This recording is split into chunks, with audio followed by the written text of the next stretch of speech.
We are back with another video. We are on the road to 500 subscribers. If you like the video, if I make you laugh, giggle, twerk, anything, you feel what I'm saying? No diddy. Subscribe, drop a like, drop a comment. Help me get to 500 subs, man. Video quality just go way up. I'm gonna start investing, so we're gonna get into the video. Today we got Funa TV, rappers that got Backdoored Part 1. So we gonna see how this video is. If it's nice, we're gonna go ahead and react to Part 2 tomorrow, and I'm gonna drop it. Let's get into it.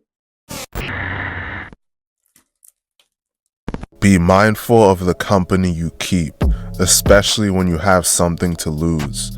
As you rise and reach success, not everyone around you will be happy about it. Right. Jealousy is real, and it can bring out the darkest emotions in people. In this video, we'll be telling the story of multiple rappers whose success created envy, leading those they trusted to betray them in the worst way possible. But before we get into the video, please be sure to like and subscribe. Y'all go sub to Funa TV too, man.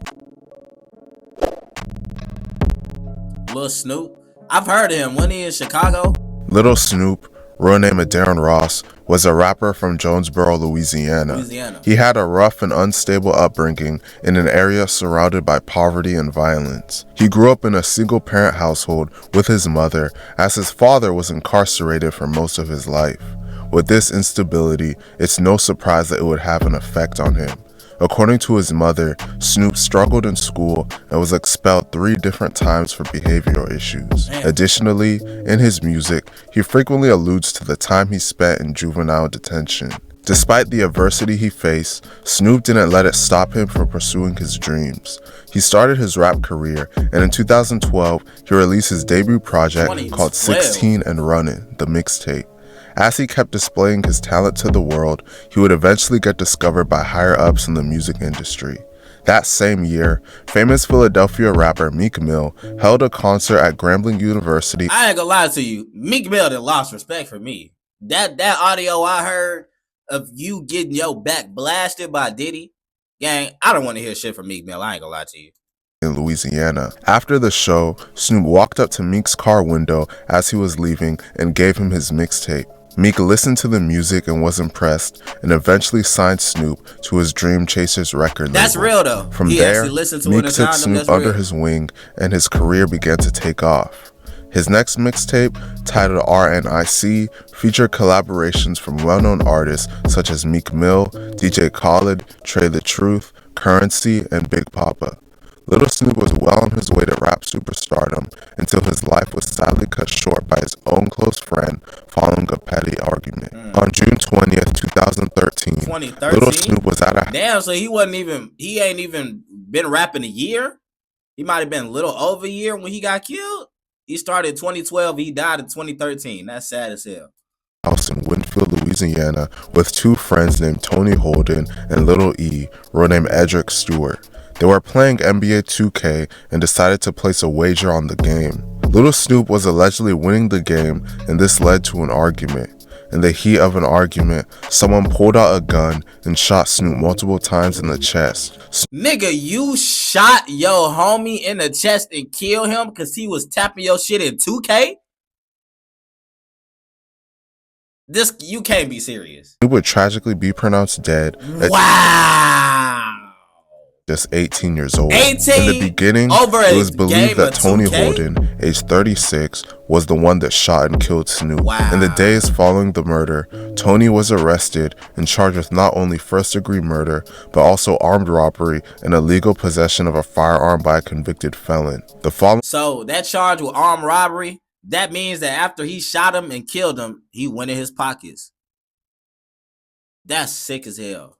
Month, Lil E was arrested and charged with manslaughter regarding the death of Lil Snoop. Lil E maintained his innocence and claimed that Tony was the shooter. However, in a bombshell interview, Lil Snoop's mother claimed that Lil E is the one that killed her son and that Tony Holden was falsely accused. Number 1, Tony Holden did not kill Snoop. it was Edric Stewart. That's the number one fact of all things. Police examined the ballistic evidence and determined that the ballistics from Tony's gun did not match the ballistics from the crime scene. As a result, his murder charge was dropped. Tony ended up serving 10 years in prison for the illegal possession of a firearm charge. Little Snoop's mother claims that police linked Little E's gun to the shooting. However, he was never convicted for this and was set free.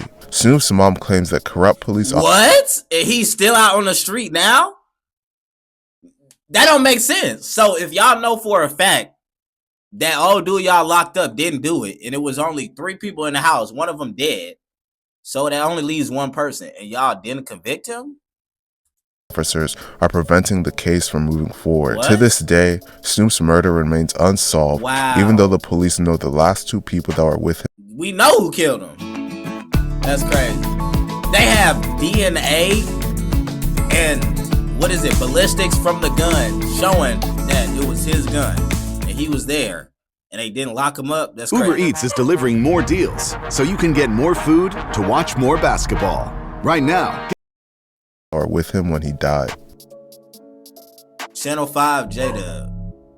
Channel 5 J-Dub, Dallas, right? real name Javian Calvin Wright, was born in Fort Worth, Texas on February 5th, 2003.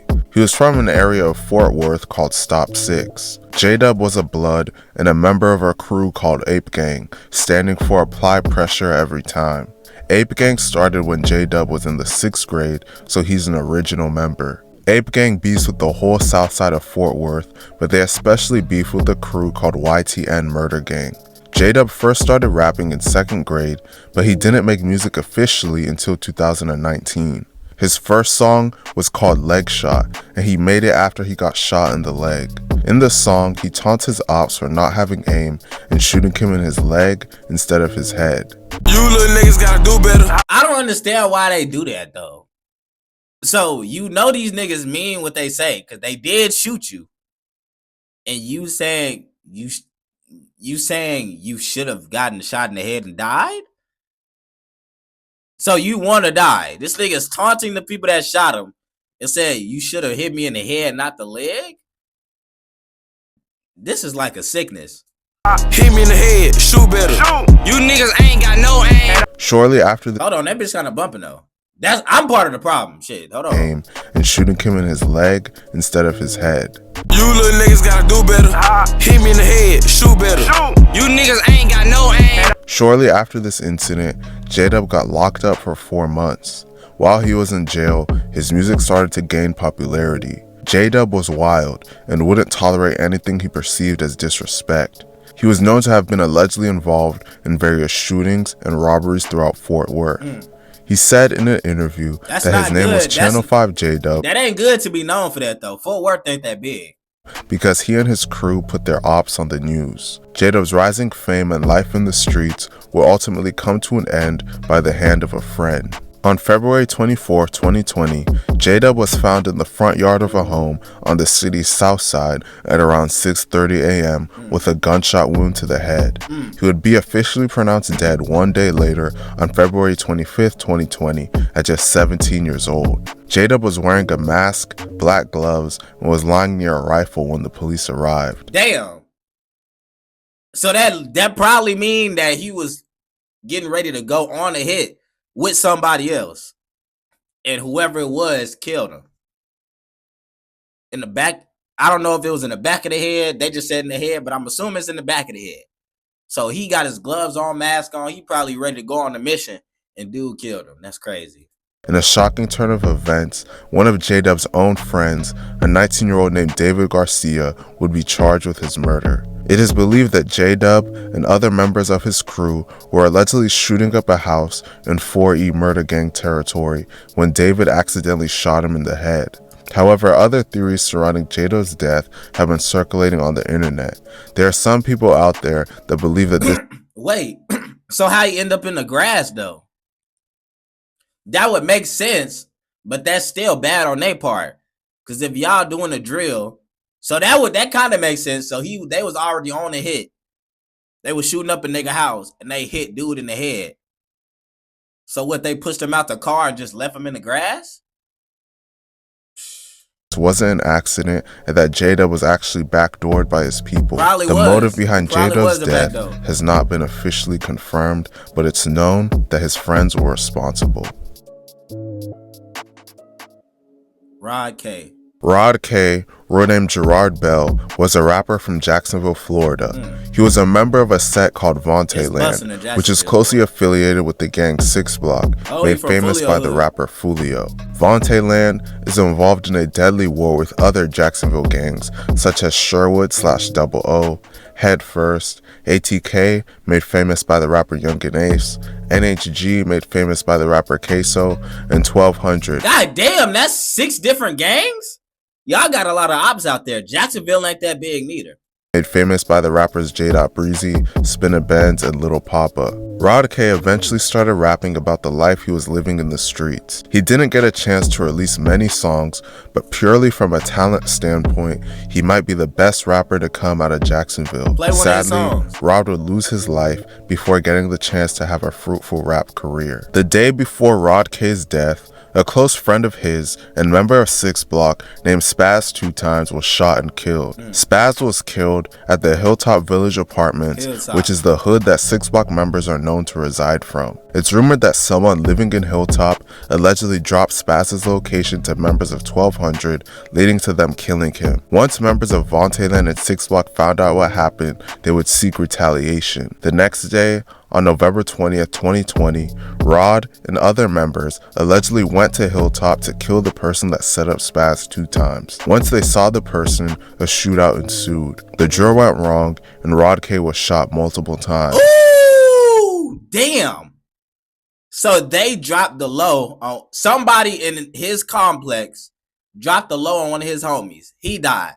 So he go to get back for his homie. And then he ends up getting shot and killed. Damn.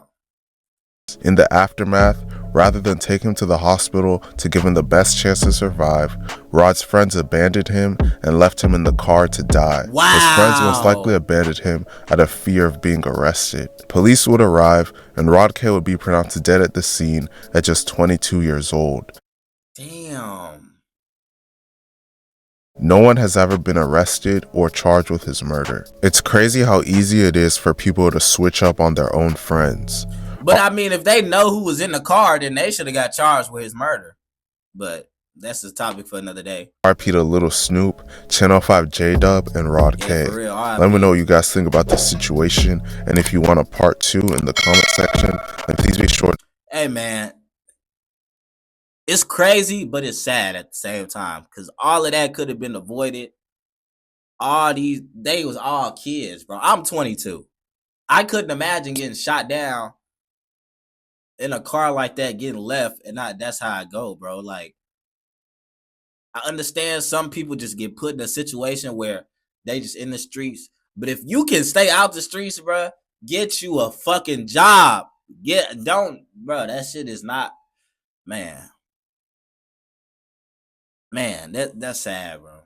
RIP to all 3 of the people that passed in this video. I'm gonna fuck with the part 2 for sure. We're gonna drop that tomorrow. Love y'all. Y'all stay safe, stay out the streets. Catch y'all the next one. We out.